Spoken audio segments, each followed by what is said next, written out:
හොඳට අහගන්න. Taman අද ඉන්න තැන ගැන සෑහීමකටපත් වෙන්නේ නැත්නම් මේක අනිවාර්යෙන්ම අහන්න.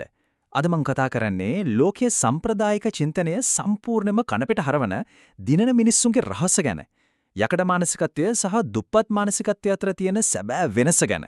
ගොඩක් මිනිස්සු හිතාගෙන ඉන්නේ දුප්පත්කම කියන්නේ පර්ස් එකේ සල්ලි නැතිකම කියලා.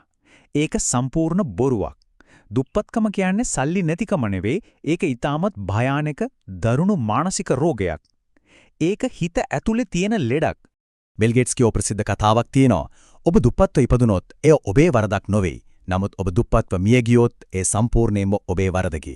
ඔව්, ආරම්භය කොහොම වුණත් අවසාන ප්‍රතිඵලයේ 100% වගකීම තියෙන්නේ Tamange අතේ විතරමයි. එන්නම් සාර්ථකත්වයේ තීරණය කරන්නේ මොනවද?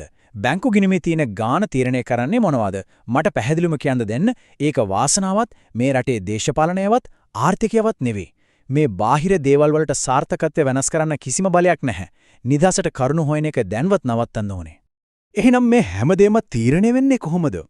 සාර්ථකත්වය 100%ක්ම රඳා පවතින්නේ මේ හිස් කබල ඇතුලේ වැඩ කරන software එක මතයි. හරියට පරිගණකයක් වගේ. මොළය ක්‍රමලේඛනය කරලා තියෙන විදිහ අනුව තමයි සම්පූර්ණ ජීවිතේම තීරණය වෙන්නේ. සමාජයේ මිනිස්සු ಜಾති දෙකයි ඉන්නේ. එක්කෝ සාමාන්‍ය පරාජිතෙක්. කම්මැලිකම නිදහසට කරුණු කියන එක තමයි ඒ අයගේ මොලේ ඉන්ස්ටෝල් කරලා තියෙන software එක. අනිත් පැත්තේ ඉන්නවා ලෝකයේ 100%ක් වුණු සැබෑ ජයග්‍රහයකින්. ඒ අයට තියෙන්නේ යකඩ මානසිකත්වයක්. කවදාවත් පස්සට යන්නේ නැති, අවදානම් කරන බය නැති, අභියෝග වලට ආදරය කරන ශක්තිමත් මනසක්. intense focus මේක හොඟට මතක තියාගන්න.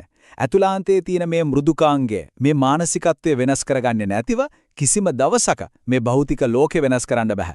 සල්ලි හොයන්න, සාර්ථක වෙන්න නම් අනිවාර්යයෙන්ම මුලින්ම ඔළුවේ තියෙන සිතුවිලි මෘදුකාංගය අලුතින් අප්ඩේට් කරන්නම වෙනවා.